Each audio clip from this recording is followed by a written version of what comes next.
Okay, may I just invite my speakers, which is Cloe and Mirenda, please, and Rocio, Diaz-Chavez. So, Cloe is anthropologist by training. She's part of the gEneSys project. She's a researcher at the Institute for Research on Population and Social Policies. And Rocio is Senior Research Fellow at the Center for Environmental Policy at Imperial. That's a name for you for the 21st century. She's member of Advisory Board for Bioeconomy? No, something else. Okay, something else, okay. And she's fellow of the Royal Society of Biology. We also have two discussants whom I would like to invite. We have two chairs, I will stand. So we have Mariëlle again. Thank you, Mariëlle.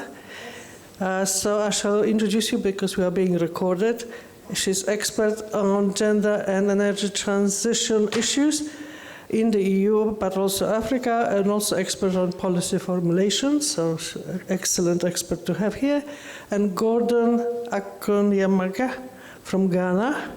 He's expert researcher in science, technology, and innovation policy, environmental sustainability, circular bioeconomy, and natural resources governance. He knows everything. Okay, so can we just start so we don't lose too much time? We start with Cloe. I can go there. Okay. Okay. Hi, good afternoon again.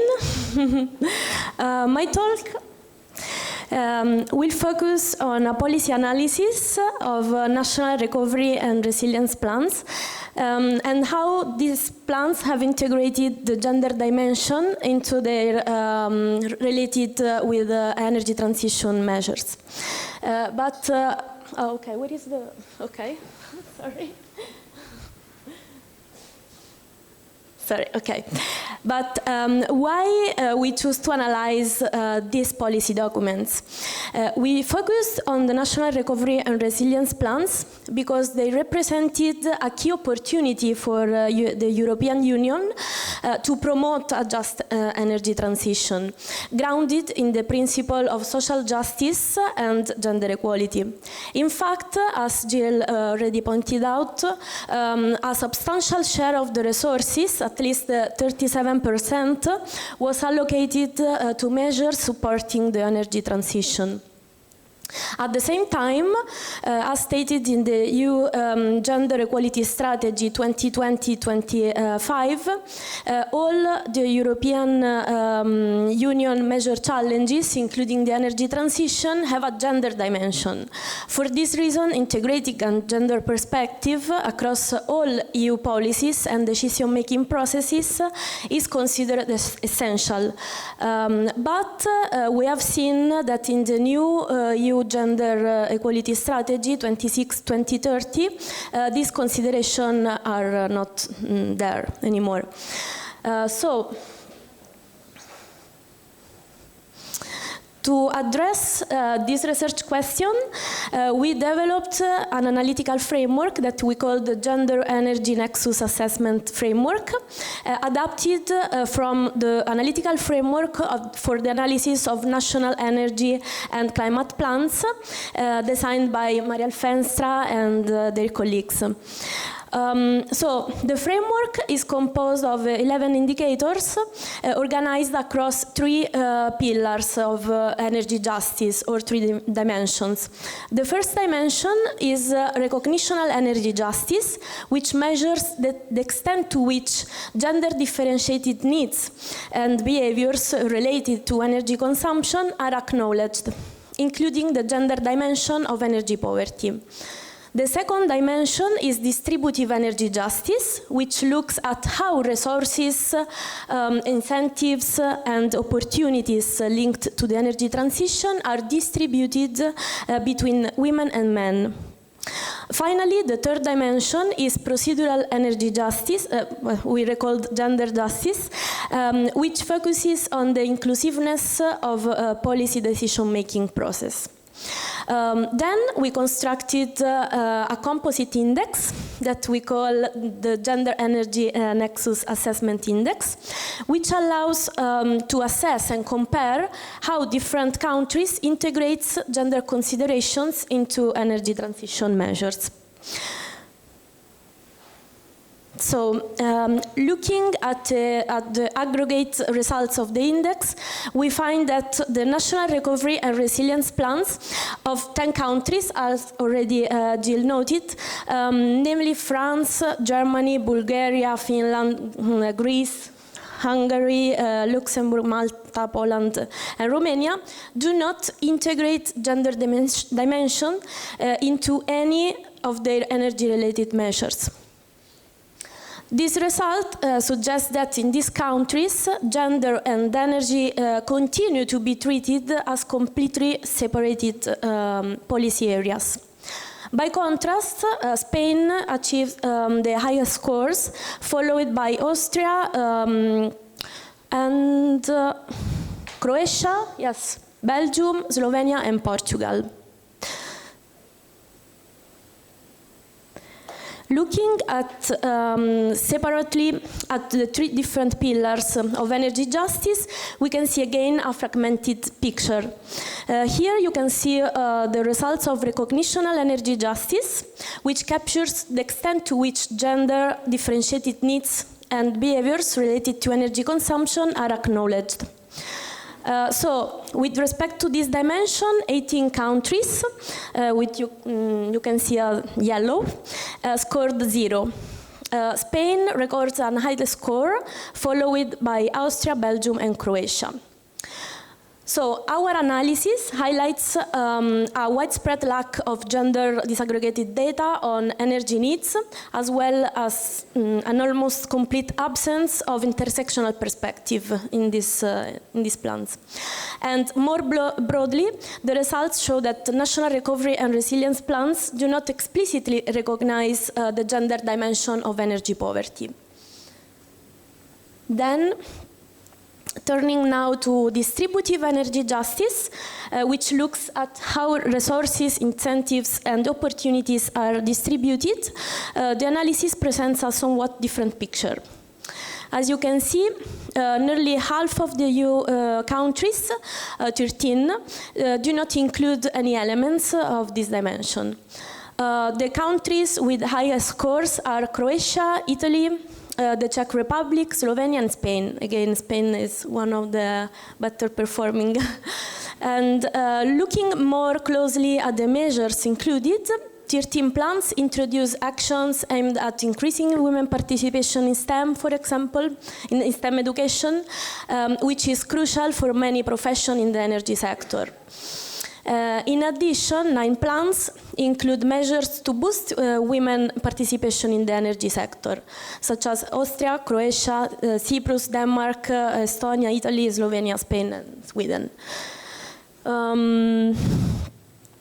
However, it is important to note that none of the plans introduces gender-sensitive measures specifically designed to improve access to energy services or to protect the most vulnerable energy consumers. Then, the last dimension, the procedural energy justice. With regard to this dimension, we examined whether the plans reported the involvement of key stakeholders with expertise in gender equality and gender mainstreaming during the consultation process.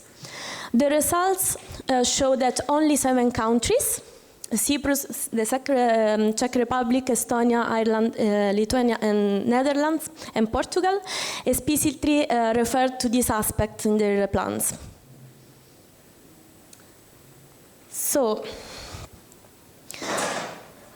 to explain why gender mainstreaming in the national recovery and resilience plans has remained only partial, we have identified 4 main factors.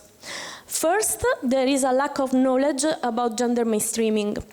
Many of the decision makers involved in drafting the plans are based in ministries of finance and do not always have the necessary skills to integrate the gender dimension effectively. So, as a result, the plans tend to prioritize economic objectives with limited attention to gender equality.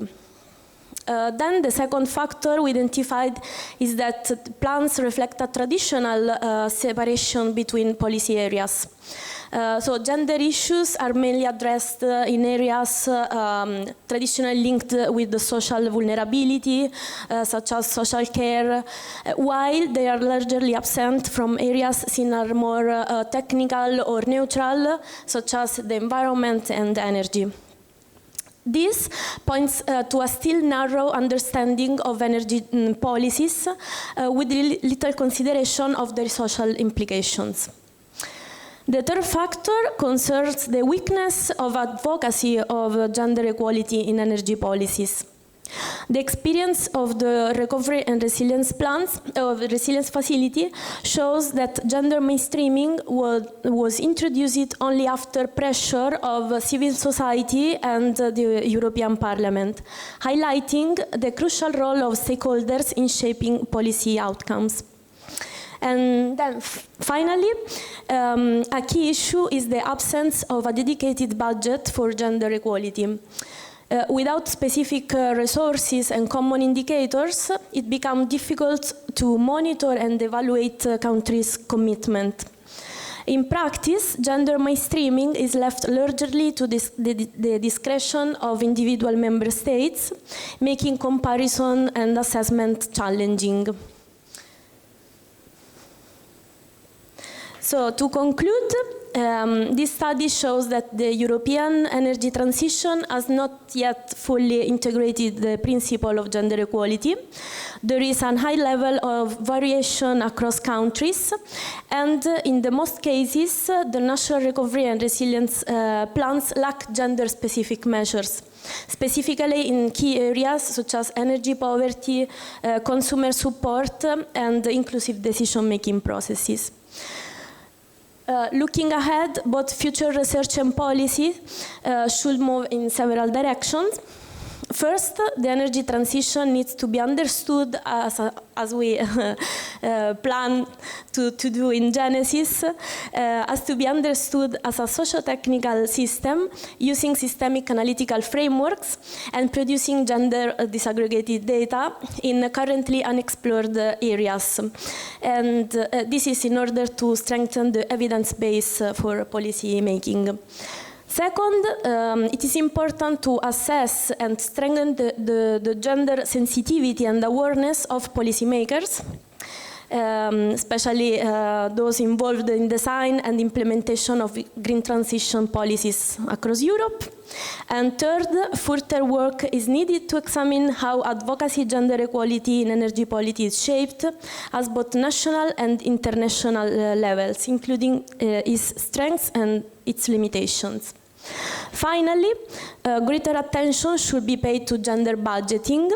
Without dedicated resources, there is a real risk that gender equality principles will remain weakly implemented across different policy areas. And you can find the results published in open access in this paper. Thank you.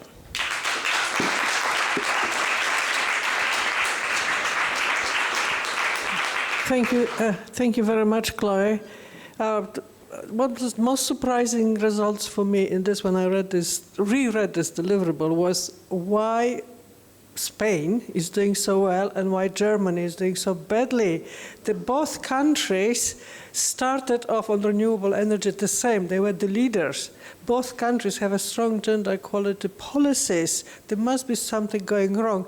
I also have an idea. We have to send this report to DG Budget and to the external auditors, because it was the external auditors' report on the lack of gender budgeting for gender equality that forced the DG Budget to set up a scheme to monitor all the programs.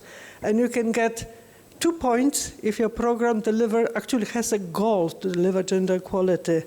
You get a 1 point if it is part of the objective. You get a 0 star if there is a potential, but you're not doing anything about it, and you get 0 if there's nothing.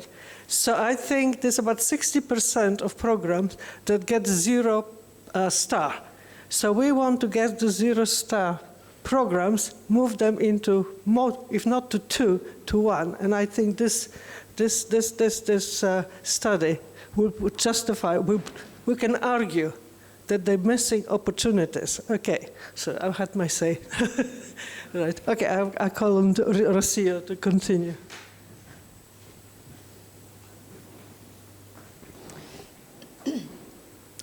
Thank you, Elizabeth, and very, very interesting presentation, Chloe. I think that this presentation is going to complement that, looking at the partnerships and programs between the EU and Africa, but also some that are regional and some that are also bilateral.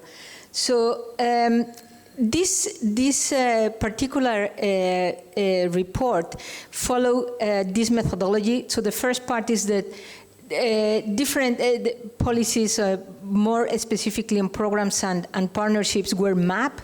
They were compared among them, and they look for the gender mainstreaming evidence to evaluate them, and look at the financial patterns and provide recommendations. So this report, you can find it also in the website of the project. This report was coordinated by AIMS, but you can see that several of us also participated in the report. So I think that one of the first issues to remember is that many of the activities within this project were also related to climate change, energy, and women, because we cannot really separate currently energy from the climate change scenario. And this is information that comes from UN Women. And you can see how these differences in terms of climate change have an impact in terms of the vulnerability that women have. And also, of course, if we want to focus in the global south, where we can say always, oh, well, yes, women have more time needed, for example, to collect fuel, or they have less time to engage in other type of productive activities. But in the course of the previous sessions, you have heard that it is not just the global south, it also affects the global north. And which are these powerful agents of change? We have, of course, the scaling up of climate action, also for the household energy sector, but also addressing this gender gap also in agriculture and food security and climate change, because we have to remember that SDG 7 on energy is not just access to electricity, it's everything that is related to how we use energy. And the criteria for the analysis of the policies that were selected was the policy alignment with international frameworks, like, for example, the SDGs, IPCC, the gender mainstreaming, like consider gender through the life cycle of the program or partnership, and disaggregated data, financial analysis with a gender focus on investment and in gender and energy. So there were a number of partnerships and programs sorry, I will follow. You can see here that there was a number of partnerships that we reviewed, and also the main focus that they had. So there was, for example, the Africa-EU Energy Partnership, which is one that most of us have heard about, the Just Energy Transition, Partnership on Climate Change and Sustainable Energy, LIBRE, the Long-Term Joint EU-African Union Research and Innovation Partnership that has been running also for some time, and, for example, a bilateral within the UK pact that is for accelerated climate transition. So you can see they have some that are more related to climate actions and some that are more focused into research. But there are also some programs, and there is, for example, the Africa-EU Renewable Energy Cooperation, some others that are related, again, more like on green energy or electrification, renewable energy, but there are also some, and of course, Sustainable Energy for All, which is a program from UN, but there are also some others that are, again, more regional, like for example, the West Africa Power Pool, and others that are more related to climate change, like the Global Climate Change Alliance, and of course, the Clean Cooking Alliance, which focuses specifically on clean cooking. So when we compare, and this is just a selection of some of these programs and partnerships, when we compare them, you can see the year they started, the focus they have, and which countries they include.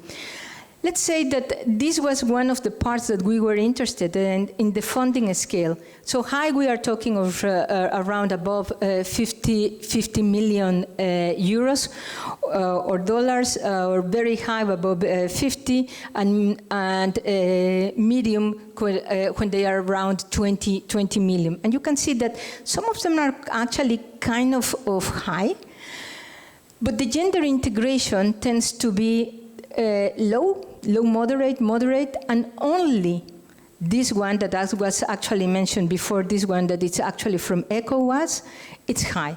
Because this was a specific program focusing on gender mainstreaming in energy access, and it is focused only on West Africa. Now, I was last year invited for a meeting in Uganda where EACRI presented their own gender mainstreaming. So they have the same program now for East Africa.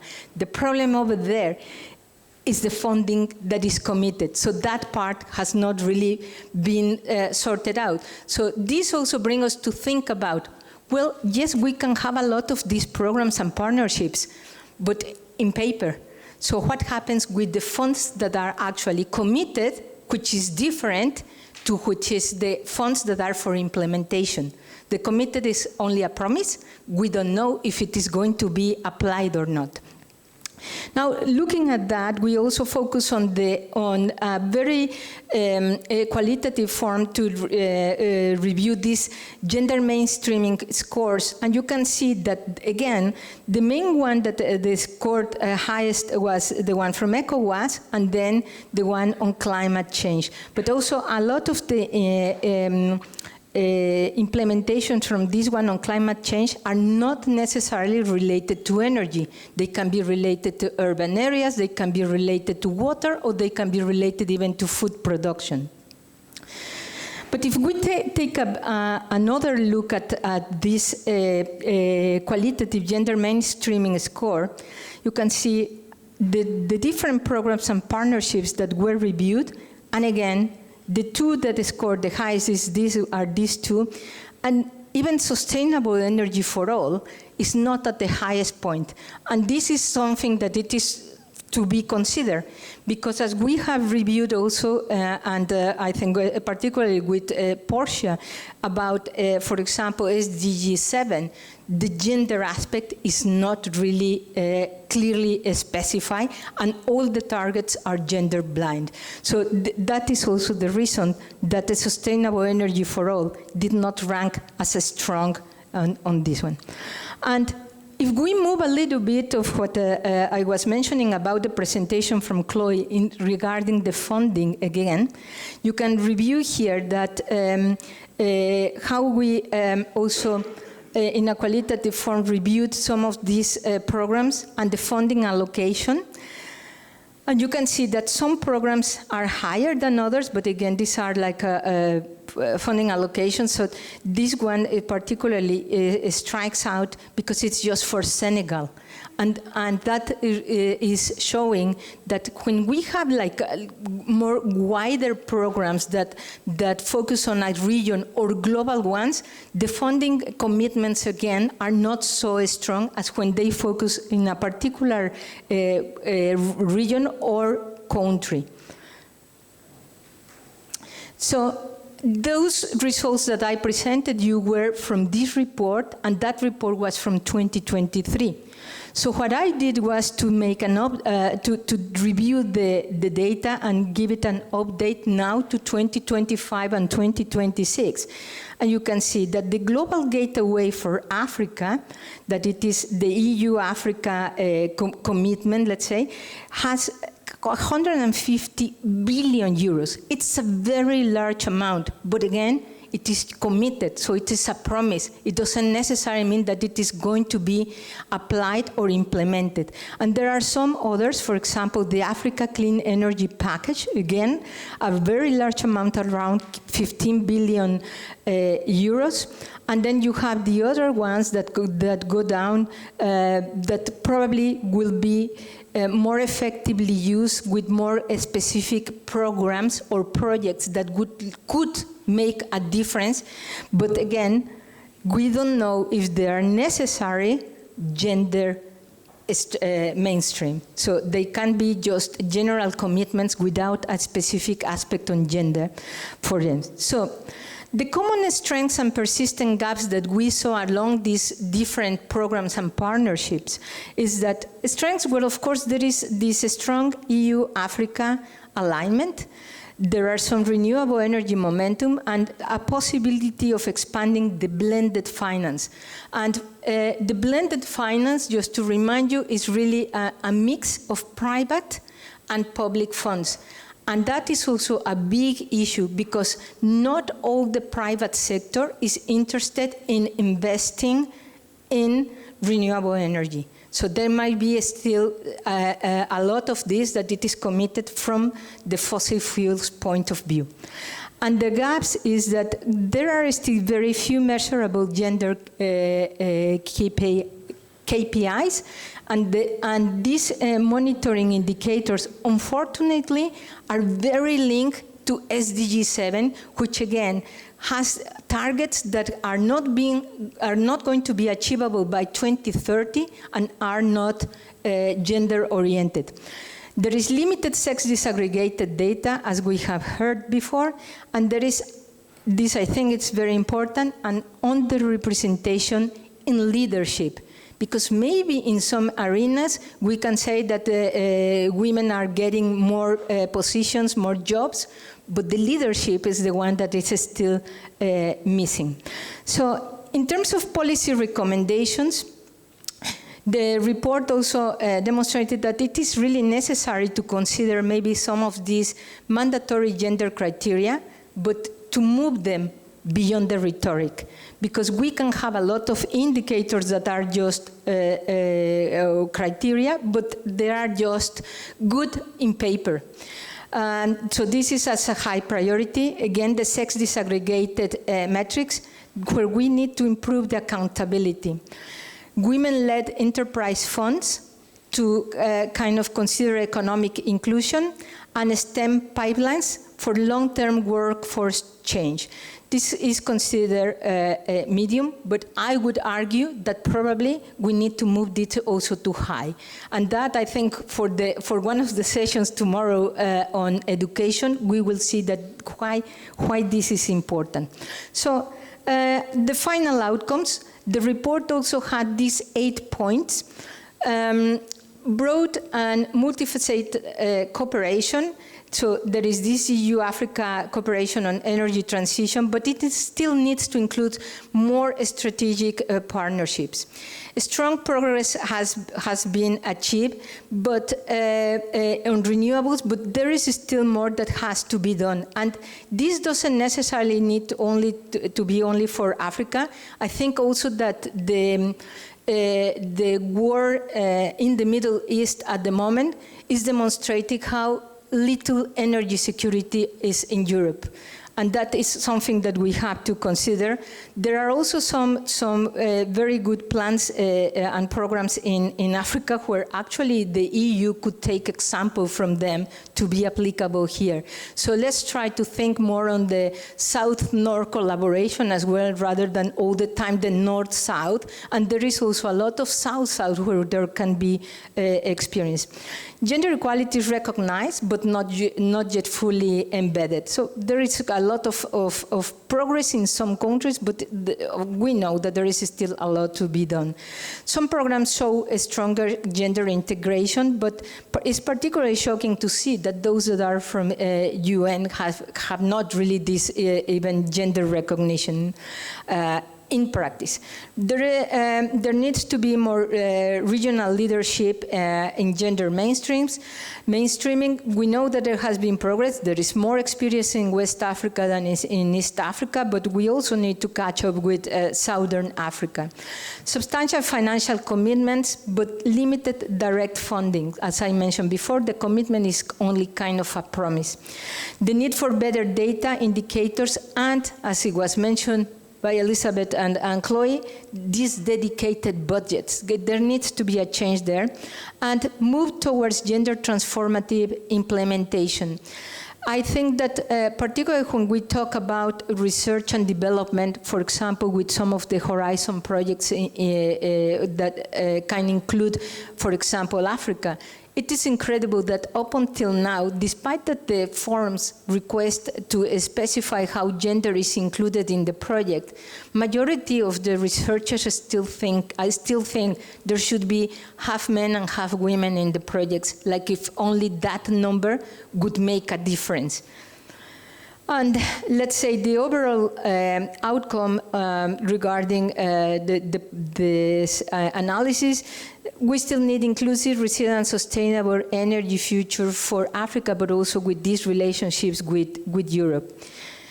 Maybe just as a final thought, we had the SDG 7 experts meeting in March in Geneva, and I attended this meeting, and as we know before, the time to really achieve all the universal access of electricity is not going to be achieved by 2030. And maybe we need to really restart thinking what we are going to do after 2030.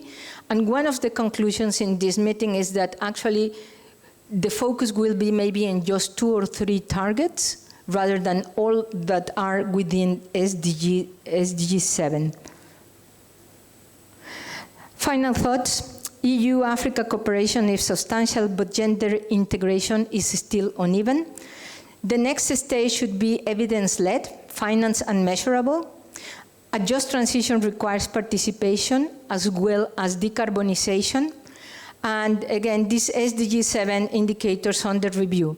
And I want to cheekily finish with what Elizabeth mentioned in the morning, also with the help from Georgia and Ubuntu.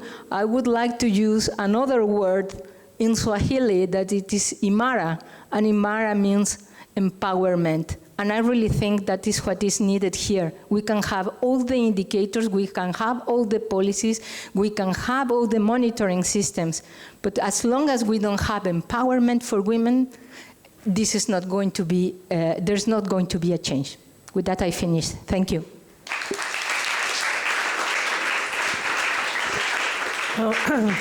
Thank you, Rocio. So it just shows how very timely gEneSys results are, because this particular work was done 2023. Okay, now we are all under the gateway, global gateway mechanism, where the partnerships between EU and Africa are being organized, and the Global Gateway Partnerships has approved, I think, something like 160 partnerships, where they call the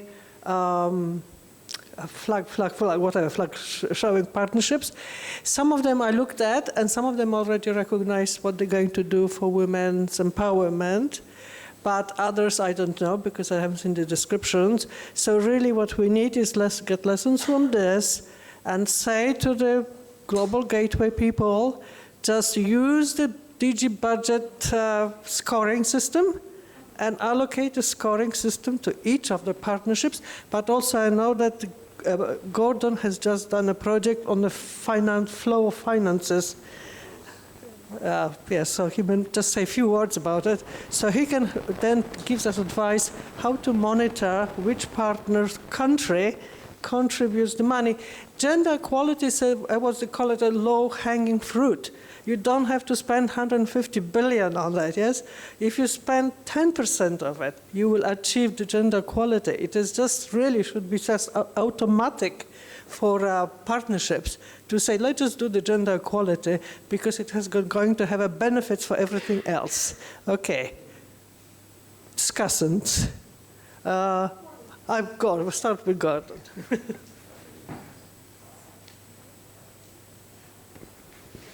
Yeah, thank you very much, Elizabeth, and thank you, speakers Cloe and Rocio, for your presentations.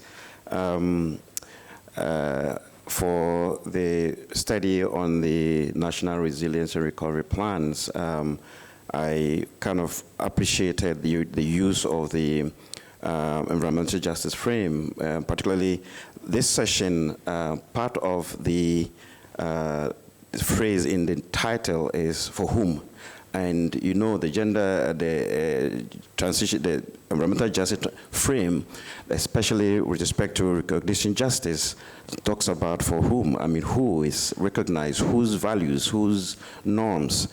So that resonates with me a lot. And so this, although the study focused in Europe, nonetheless gives this reflection of the African continent in terms of the lived experiences of women's exclusion from key decision-making, particularly in the energy systems in Europe. And as I said, again, that reflects onto the African continent or countries in Africa. The need for us to embed gender issues. I think in the second presentation, you talked about some of the programs, and when I read the deliverable, even where gender has been mentioned, it is not,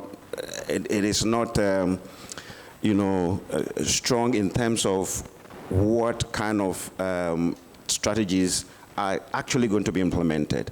And so the question, therefore, is that, yes, there is commitment in terms of what we want to do. For example, we've heard about the funding promises, but we have to look at releases, right? So there's commitment. So what is the disconnect between those commitment and those final strategies or things that we need or to do to be able to realize the goals? So it makes me wonder whether is it an issue of capacity in transforming or translating these high level or policy commitment or aspirations or desires to the final outcomes that we all want to see. So this is something that I want to us to think about as researchers. The other thing too that I want to talk about has to do with the definitions of, particularly for Africa, right? How are we defining the engagements for the programs, for the projects? How are we defining what is important for them in terms of the gender, the power relations especially, because we need to understand those ones at that level. And that's why I asked the question earlier in the afternoon, in the morning, about the differences, because for that study, I'm sidetracking a little bit, for that study, they looked at country in East Africa, West Africa, Nigeria and West Africa, and Nigeria is a huge country and it's different. And so we need to understand the context, but before we even go on to do the study and the projects for interventions, do we get an understanding of the local, contextual, cultural issues there? And so for me, I think that we would want to look at what are how are we co-developing the interventions that we want to roll out. Elizabeth talked about a study that we have just done. That is, so a study we're looking at funding flows, research funding flows to Africa. And in that, we haven't done a lot, we haven't focused on energy per se, but we're looking at the global scale. And I can tell you, having not done the deeper analysis, that a lot of the money, in terms of who is getting the benefits, it's all clear in terms of the male researchers, and also even for partnerships that have been formed where the money comes in and finally ends up going back to, it's also another dimension that comes up. So whenever we want to think about interventions, global north, global south, Euro, Africa partnerships, we also have to look at eventually where are the final, where is are the beneficiaries indeed getting the funding? And at the lower level, who is getting it? Is it disaggregated to the point of having to us to know that the constituent that we really want to support or to move, particularly to address the gender issues, the funding gets to that point of impact.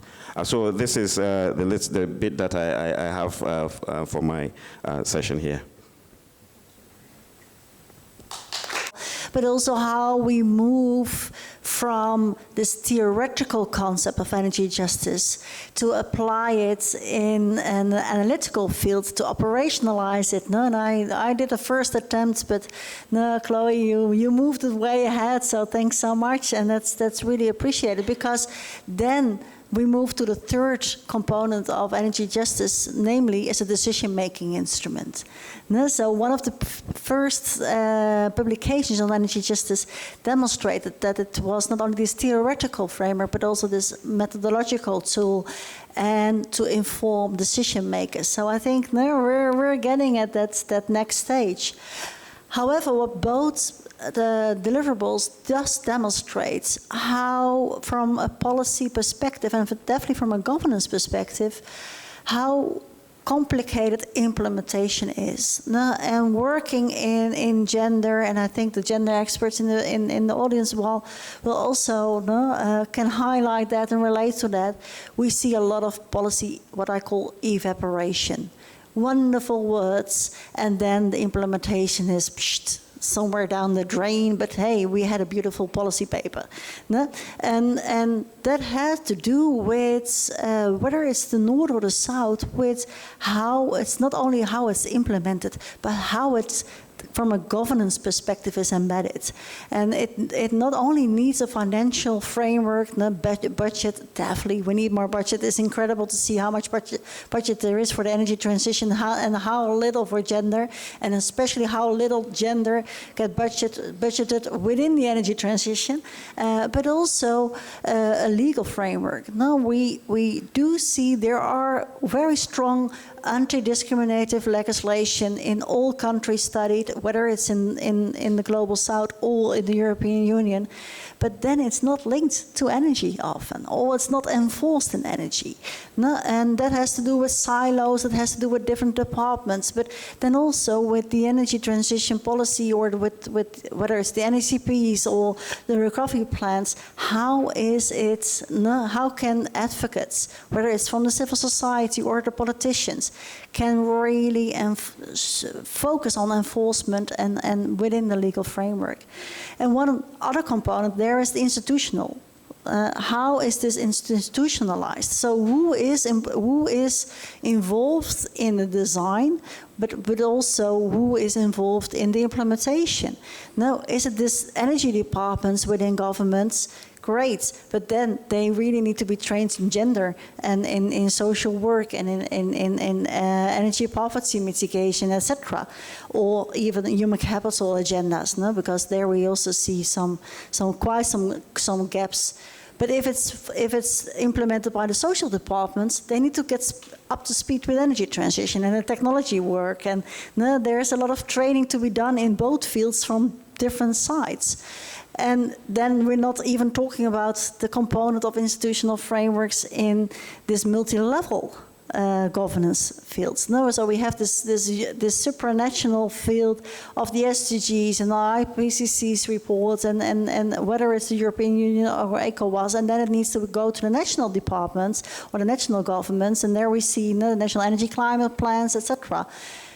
But then, and that's what I recognize in the European Union, compared to some countries, it's very highly decentralized. So in the Netherlands, for example, it's at the municipal level there where the energy policies are implemented and the programs are developed, etc.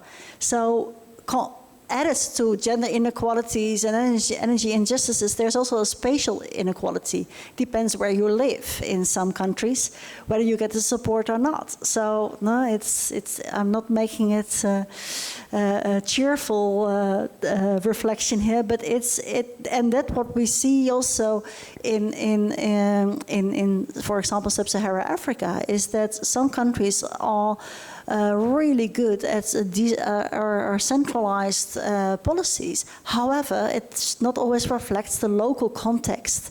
No? So it can be differences in regions. If you look at cultural differences, the differences between urban and rural, etc. So there are quite a lot of layers that are well, painting a more nuanced picture than the maps that we have seen in the presentations. However, there is hope.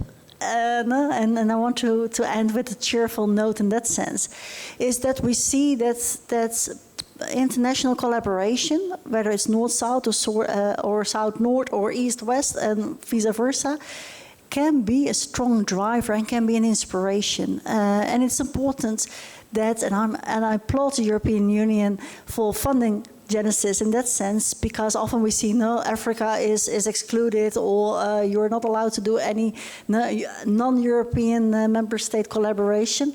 And I think it's very, very crucial, because there has been wonderful gendered projects in Sub-Saharan Africa. And I know from Uganda, I know Rwanda has been very active as well.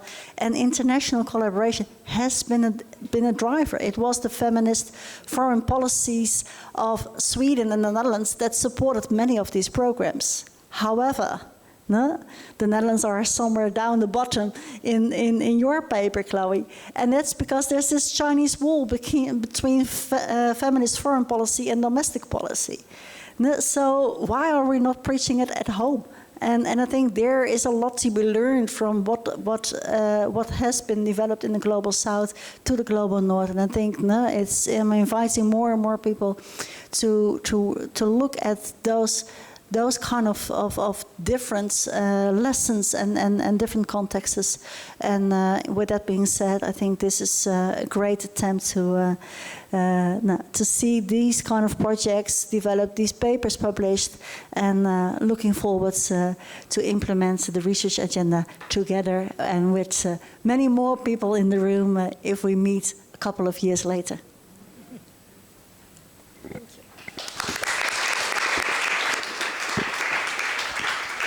Okay, I think we have 5 minutes, although Marco took more than 5 minutes to respond, so I think I have to give you 3 minutes each for responding to the discussants. You have. Yeah, thank you. Well, what can I say? I agree with both of you. I think that one of the main issues I find is that I work with sustainability assessment, and I think we have to recognize we are still working in silos. So we have the environment, social, economic. I include in my assessment a fourth pillar, if you want to call it, that it is policy and governance. Because without policy and governance, you cannot really do the other ones. Now, I think that we have made a good progress in general, but there is that difference is those silos are still there. And when you look particularly in Sub-Saharan Africa at these energy issues and gender, the big difference I see is it's exactly that the projects tend to be more like development, so they tend to be very applicable. So I think that is a very big advantage that these projects have. On the other side, the problem they have is that they are normally funded by agencies. It's either SIDA, it's either UK aid, it was US aid. So this kind of projects. So this information that could be really the disaggregated data that we need is not available, because even as it was presented in the session before, even if you review some of this great literature, a lot of these reports are not available. They are still in the desk of these 8 agencies. And that is a big issue, because there has been some progress, but we cannot measure it. We cannot really see it in more detail. And maybe my last thought on this, related to what Gordon and you both said, I think we disestimate the co-benefits of energy. The co-benefits it's like a double edge. So on one side, they are extremely exaggerated, particularly for the Global South. And on the other side, they are myths, because many of these funded projects actually do not deliver what they should be delivering, and sometimes they even create more problems. My very, very last point.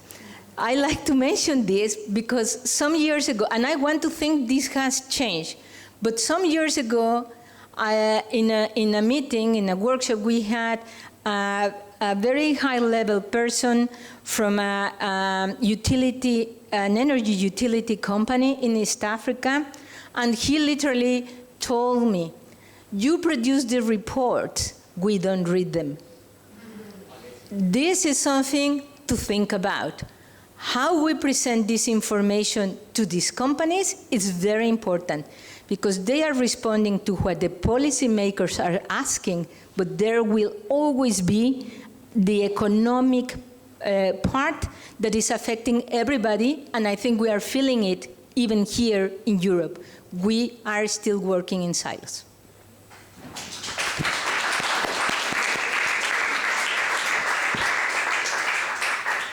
Thank you very much, Rocio. I want to thank you, all of you, for all the suggestions, and I think that this is why we need a complexity thinking and complexity and system thinking, because the energy and gender nexus is transversal to all the topics and all the levels of politics, because it has to do with power. So it's not easy to answer to all the questions, but I think that is, for example, why Spain and Germany, or why some countries acknowledge more than others all the indications from the European Union, has to do with what Mariëlle says about institutionalization and legal framework, because sometimes institutionalization, it works. We were talking before about why in Spain there are more measures, and maybe is because there the Ministry of Gender Equality is working actually, so sometimes the institution can give concrete answers, and so we have here in Italy right now a very different policy landscape, so and also in many other countries in Europe. So this is why if we need to ground the European policies in the national context, sometimes we can find some barriers, no? So, yeah. So, thank you.